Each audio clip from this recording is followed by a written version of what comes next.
Let's take that from the beginning. Okay, so I recently built a new charger array for the flying chair, and of course the last step of a build like this is to test it. So I have charged all the battery packs in the multirotor to 4.2 volts, so it works, and the multirotor is sitting now fully charged, and I do not have a dedicated discharging system for those battery packs, so I sort of need to reduce the voltage in the packs by flying it around a little bit to have them down at a more proper storage voltage until next spring. I've heard various values which voltage you're supposed to store your lithium polymer batteries at, and I don't know if which value is true, but I think the most important part is probably not to have any single cell go too low, say like 2.5 volts or so. So I've heard like 3.8 volts is a good storage voltage. Then you have a significant amount of energy left in the battery packs. And on the other hand, storing them fully charged, I don't think it's really harmful for the battery pack, but I don't feel perfectly comfortable with having so many kilowatt hours of battery pack fully charged at home in my basement. It feels sort of volatile. They're supposed to be safe if you don't puncture them, of course, but nevertheless I would be sleeping better knowing that the storage voltage is not the peak voltage in the battery packs. And also I've heard that some of you would really like to see me fly the chair again, and I really prefer flying in the summer because it's warm and nice and you can feel the air. There are more smells in the air from the nature, and I just love the whole experience of that. But on the other hand, I'm really kind of longing myself to just hover around a little bit. And since I happen to have the complete aircraft here at home, I will be flying a little bit in my backyard, and that's kind of a thing that I would not normally do. But I think that I will make a exception from that self-applied rule this time. So let's start the process of making the craft flight ready. And now I only have to hook up this smaller charger array of 5 chargers to charge the flight controller's batteries, which sit just next to the flight controller in this box here. And I have the same kind of serious connector here to simultaneously connect the 5 chargers to the 5 batteries.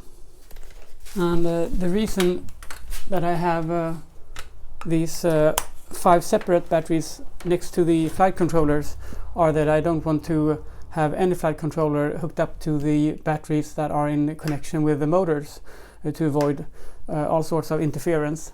So it's like a safety feature to have 5 separate batteries rather than a BEC, a battery elimination circuit, for each and every one of the flight controllers hooked up to a main battery. So now they are charging, so we're just waiting. They are 2-cell batteries for each flight controller there. And here's the safety belt on the underside of the chair right now.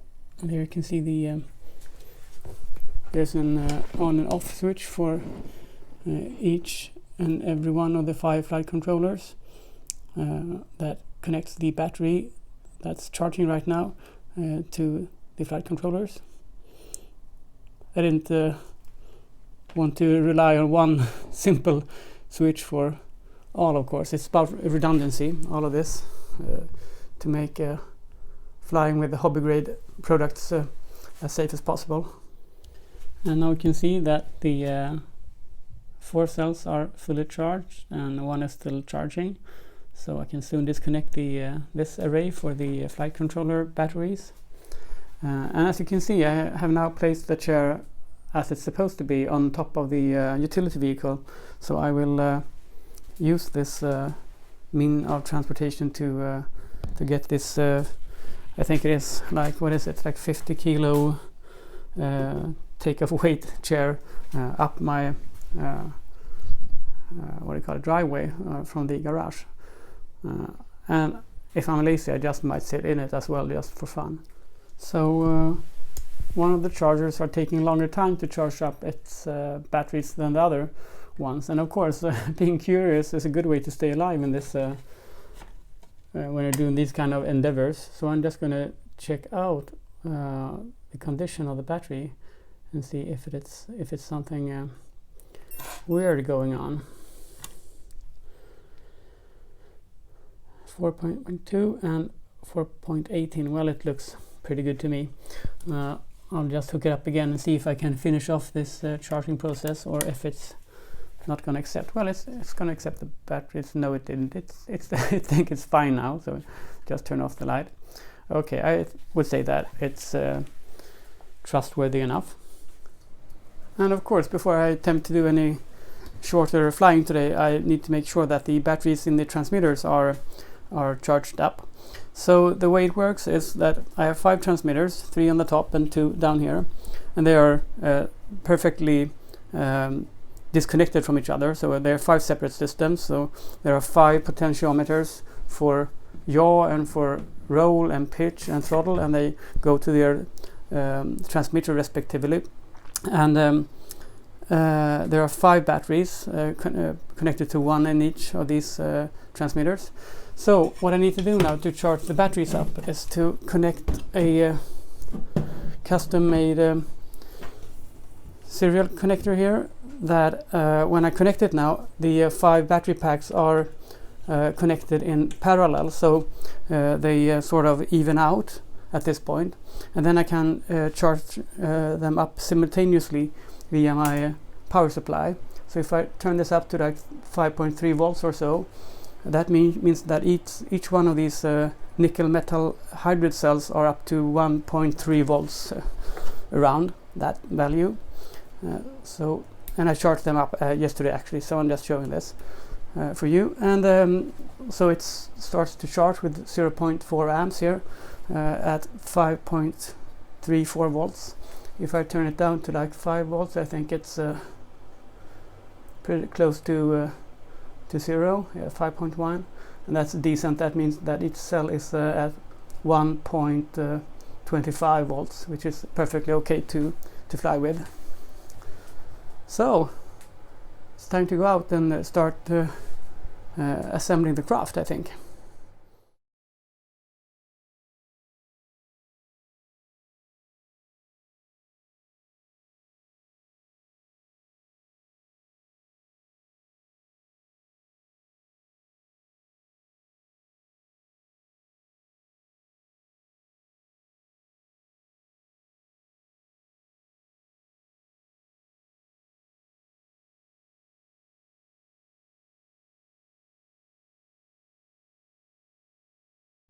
Yeah, I would say that qualifies for a tight fit in the door opening, but they're out and I'm going to get the chair.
I would be lying if I wouldn't confess that I'm really excited about just hovering around a little bit in the backyard. I mean, it's not the thing that I typically would do, but I really do need to take the cell voltage down slightly, and I actually do not have any other method for doing that in a not too time-consuming way, and this is of course the absolute most fun way you could do that in.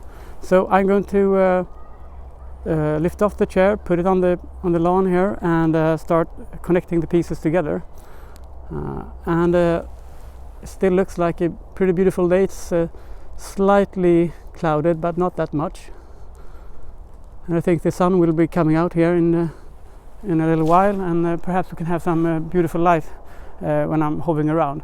So I'm going to start to ask my wife to film from the windows there, and I'm just going to hover a meter or two up here, and then we are going to change position. So she's going up to the upper stairs there and film while I'm taking off and hovering, and then we will do a outdoor shot so you can hear the actual audio when I'm lifting off.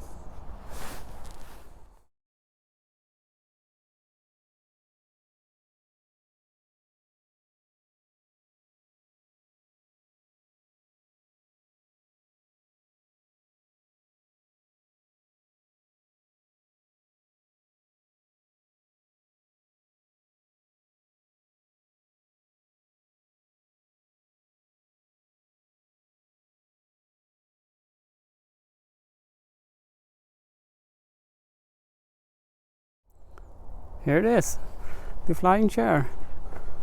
So what I did there was to first connect the each propulsion ring here with a ball joint and a small pin, and then I hooked up the wires, the Kevlar ropes to the main attachment point under the chair there, and finally they are joined laterally with another ball joint to keep everything in place. So the final step is to use the tool up there to screw down the screws there that connects the electrical connectors to each other with great force. So I do that for every quadrant, and then it's ready to go. Of course, I have to catch my transmitter console as well and place it here in front of me before I take off. And each one, of course, of these propulsion rings has a number on it, so that I connect propellers turning in a certain direction to the correct position on the craft. Otherwise it will be really bad. And each propulsion ring with its 19 motors weighs 10.3 kilos. So all this aluminum and the motors, propellers, and Kevlar ropes and the carbineer down there is 10.3 kilos. I think that's pretty decent. And it can produce like 70 kilos of thrust or so as a peak value, or perhaps even more. So it's 3 degrees below zero, and it's time to do some hovering. I obviously won't be able to fly around much. It seems like all my neighbors are indoors or perhaps out in the street playing some hockey. I can hear the sound of that. So there's no small kids around. That's a good thing. Although I'm just gonna hover a little bit. I think it's quite dangerous to be close to this machine at this point. Let's do this.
So let's try this out.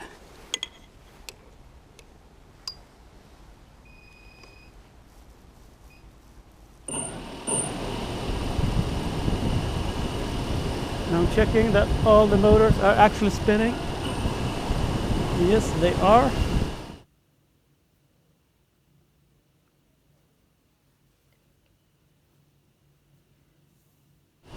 Okay, let's start the timer. 5 minutes.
Okay, so that was 1 minute and 50 seconds.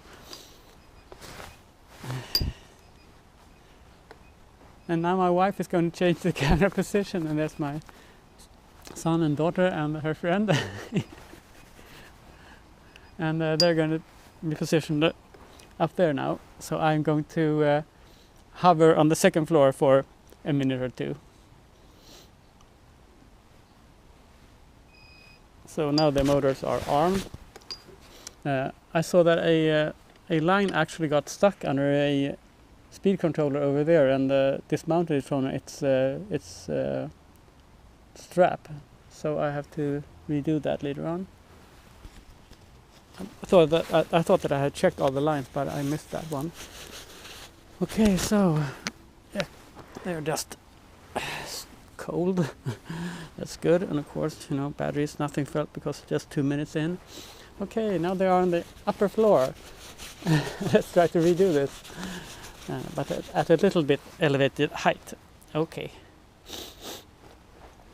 I hope that this chest mount camera can actually capture something interesting, but I doubt it.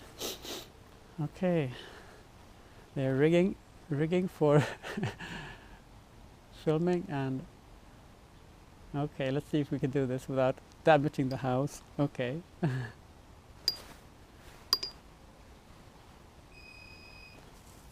Okay, again, checking the motors, and they seem to spin, all of them. Yeah.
Om du väntar en minut här så sticker jag upp en liten bit igen.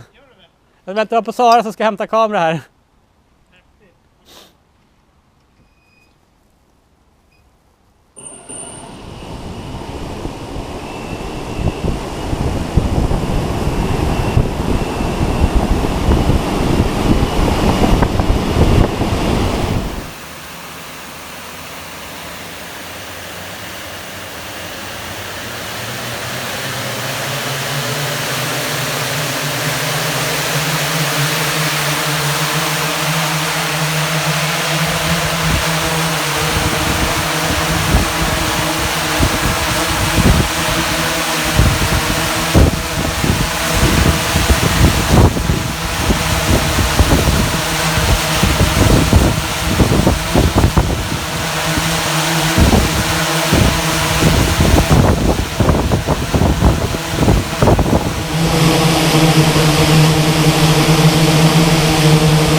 What a great way to start the new year, right? I don't know if you did notice that one of the propulsion rings did like a twitching motion just during the very first startup, the takeoff attempt. And let me show you what happened. The Kevlar rope got caught under this ECS and the zip tie broke, but that was the only mishap this time. You can see that even the plastic, the shrink plastic here actually got ripped off as well, so it's kind of a lot of force on the capacitor there, so I might have to change this speed controller. The motor did run during the whole flight, so that's good, but I had to check this out further just to make sure. But the actual seating for zip ties are still intact, so that's good. So yay for the 3D printed motor mounts. They are printed in bridge nylon, and they could withstand the force that it took to rip that zip tie off without breaking themselves. So I'm very pleased with the performance of those prints. Okay, so my intended flight time today was 5 minutes to get down to a fairly high storage voltage in the batteries. And the timer on the console here shows 7 minutes and 15 seconds, but that is of course not the true flight time, because I start the timer before I take off and I turn it off after I have indeed landed the craft. So there's a certain gap there, and also there are two things that I did not show you in the previous video, and that is one occasion when I intended to take off and I realized that I have my two pockets in my jacket open because there's stuff starting to whirl out from my pockets. So I had to abort that start and draw up my zippers and restart, but I did not stop the timer during that period. And also I was very close to forgetting that I intended to do a fourth flight because I wanted my wife to be able to take still photos, so change from the video settings to the still photo settings in the camera. So we did a fourth flight as well. So there's a lot of several starts and stops where you have time delay, which I did not show you in the previous clips. So to be certain how long my actual flight time was, I simply sat down, as I often do, and I went through the GoPro material and a stopwatch in my hand, so I can just start the watch when I'm actually taking off. So the real flight time this session was 5 minutes and 24 seconds. So let's check out the actual resting voltage of the batteries in the multirotor.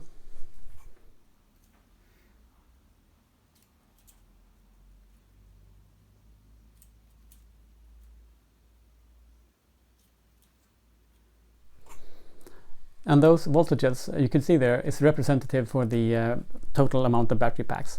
So the lowest packs are 15.7 volts. That means that the average minimum cell voltage is down to 3.925, which is a kind of high storage voltage, but I'm good with that. But the amazing thing is that that means that I have only spent 30% of the total amount of energy, the ultimate amount of energy in the lithium battery packs, which would give me a maximum flight time of over 18 minutes if I draw down the batteries to zero, which of course you would never do since you would have destroyed them by then. So the real flight time would be just over 14 minutes if I fly the aircraft as gentle as I did this time. And also I spent the first 1.5–2 minutes in ground effect, and that's very that saves a lot of energy, just hovering around in ground effect. And it's not perhaps obvious in the video, but when you sit in the craft, it's a very distinct feeling when you are in ground effect, because it's a lot of vibrating and fluttering, and you can feel the air actually blowing from beneath you, and your trousers get blown up with air, so it's a very distinct feeling being in ground effect. But as soon as you go above perhaps 2–3 meters, the sound gets more swooshy, it's less vibrating, buzzy, and the air around your face it's much more calm. So it's a very distinct feeling, and both like the turbulence and the actual sound of the aircraft when you go above ground effect.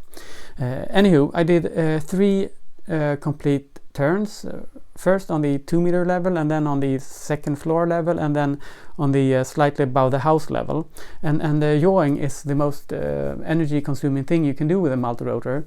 You force half of the motors to go significantly faster and the other half to slow down, and the motors work less efficiently in a hover when you have fewer motors going higher RPM. But since I did this yaw turn so slowly, I would consider those kind of yawing almost like being in a hover. So to sum it up, I flew the aircraft in a very conservative way, so I saved a lot of energy that way. So I still think that my own rule of only flying 10 minutes is a good guideline, because normally I would like to move a lot faster in any direction, because it's fun to move through the air as well, not just hovering. And as a matter of fact, the complete last season I had narrowed down that safe flight time to 9 minutes, simply because the whole battery pack has been aged 1 year more since the first season, and I'm not sure how much the battery degrades just by sitting in the shelf. So I wanted to be safe, play it safe, so I set 1 minute less on the clock. But as you can see now, I still have what it seems to be that the batteries are still in very good condition, so if I fly gently I can surely fly 10 minutes. But it's nice to be able to feel free those minutes you're flying, so it could be a good thing to be slightly conservative. Okay, I don't really know how to sum all of this up, other than to say that it went over expectations flying in this cold weather, both regarding the electronics. The KK 2.1 controllers seemed to work fine, and the batteries held out really good, and it was okay to fly with these huge gloves on your hand. You get a little bit like astronautish, but it worked. And to all of you out there who, just like me, are slightly addicted to flight, I hope that this works as a fix for you as well for the coming weeks, or perhaps even month. Of course, I'm looking forward to fly again later on this season, but I think that I will have to wait until April or so, because the whole experience of flying this machine is so much better when the air is warm and the nature is in bloom. So it will have to wait a little bit. Other than that, if you enjoy the content, please consider subscribing, and I'll see you next time.